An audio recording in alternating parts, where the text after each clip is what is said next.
Всем привет! Мы сейчас с Лешей находимся на главной сцене, где буквально через 1,5 часа тебе и 4 твоим друзьям предстоит играть против Fnatic. Снова для вас турнир начинается со встречи с этой командой. Какие вообще ощущения по поводу предстоящего матча? Думаю, надо выигрывать. Мне нравится такой подход к делу. Я вот недавно обратил внимание на материалы от Лигипедии, где они представляли истории различных команд, таких как ТСМ, Frost, Blaze, не знаю, CLG. И что я заметил, и все эти команды, как и вы, играют уже на протяжении нескольких сезонов, но вы являетесь исключением, так как ваш состав, считаю, он не изменился, если не учитывать летнего сезона. Как ты вообще мог бы прокомментировать такое положение вещей? Исключение ли вы из правил, или остальным надо следовать за вашими методами? Я думаю, что как исключение. Я думаю, CLG тоже не меняли состав, но, скажем так, в нашей команде мы понимаем, что у нас одни из лучших игроков на каждой линии, и поэтому смысла что-то менять нет. А так как мы знаем друг друга уже больше 1,5 лет, то сразу видно, что зачем что-то менять, если это и так работает. А в плане других команд, иногда я считаю, что все-таки замены в составе нужны, потому что бывают проблемы, бывают игроки перестают уделять должное внимание, перестают тренироваться, играют меньше, играют хуже. Всякое бывает. Поэтому приходит новая кровь, и замены это само собой разумеющееся, как в любом спорте. Но если уж говорить о новой крови, то я так прикинул, в этом сезоне будет сразу 5 новых мидеров. Остались, считай, только ты, Фроген, Пеки, пришли, Мупс, Керп перешел на мид, Джейсис, польский игрок. Так, ладно, сейчас навскидку всех не вспомню. Стала старая гвардия, пришла новая кровь. Какие вообще твои прогнозы? Остались, мы самые сильные мидеры, я думаю, так и останемся я, Пеки и Фроген. А в плане остальные, я думаю, начнут подтягиваться, если они будут слабее. Оверпол показывает интересный пол героев, но я не думаю, что он прям такой сильный. Посмотрим. У Волков Кафтар, ты с ним много играл. Он такой странный персонаж. Вроде как не очень сильный, но тем не менее, не знаю, в командных действиях он очень силен, то есть он такой командный игрок, стабильненький.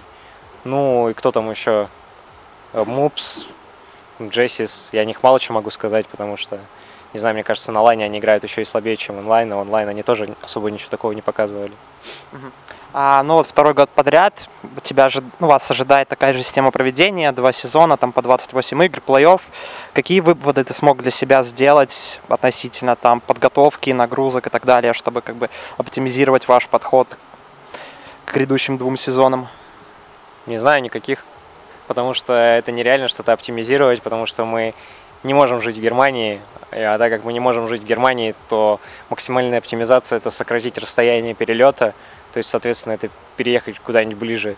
Это будет плюсом, скорее всего, мы это сделаем, но все равно это не будет такой уж, заменой полностью перелетов, и все равно это будет являться проблемой, что мы будем терять 1-2 дня, и это все равно будет очень сказываться на нашей игре.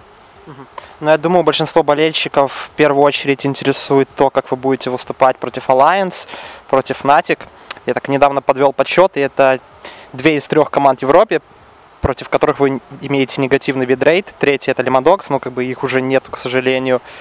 И как ты оцениваешь вообще, не знаю, хотя бы на бумаге силу Alliance, так как, это совершенно новый коллектив, а Fnatic вроде бы, поменяли одного игрока всего лишь. Не знаю, Фнатиков бы я сейчас оценивал не очень хорошо, посмотрим, улучшили они что-нибудь или нет за время перерыва. Alliance, я думаю, они тренировались больше всех, и сейчас они должны быть на подъеме, то есть я думаю, сейчас это может быть самой сильной командой ЛКС. И посмотрим, как получится все с остальными командами. То есть посмотрим сейчас на игры, и там уже после первого дня уже будет более-менее понятно о расстановке сил. Раз уж ты говорил, что о расстановке сил, как вы вообще подходили к тренировкам, учитывая то небольшое количество времени, которое у вас было, и полное отсутствие информации о новых командах, да и о заготовках старых команд? Мы не очень парились по этому поводу и просто играем в свою игру, тренируем своих героев, а там посмотрим. Есть, не знаю, танковые топеры, которых пикают все. Я думаю, что вряд ли кто-то придумает что-то другое. На мид тоже пул приблизительно понятен, в лес тоже.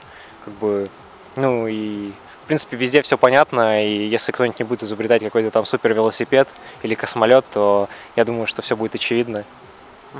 Ну, давай, наверное, на этом закончим. И какие бы ты слова хотел сказать напоследок? Ну, я хотел бы поблагодарить наших спонсоров SteelSeries, Twitch, BenQ и Pringles. И, в принципе, как бы Gambit и всех наших фанатов за то, что смотрят нас, за то, что помогают нас, поддерживают. Ну и мы постараемся как бы выиграть и не упасть в грязь лицом на первой супер неделе ЛКС. Спасибо, что посмотрели это интервью. С вами был Алекс Ич.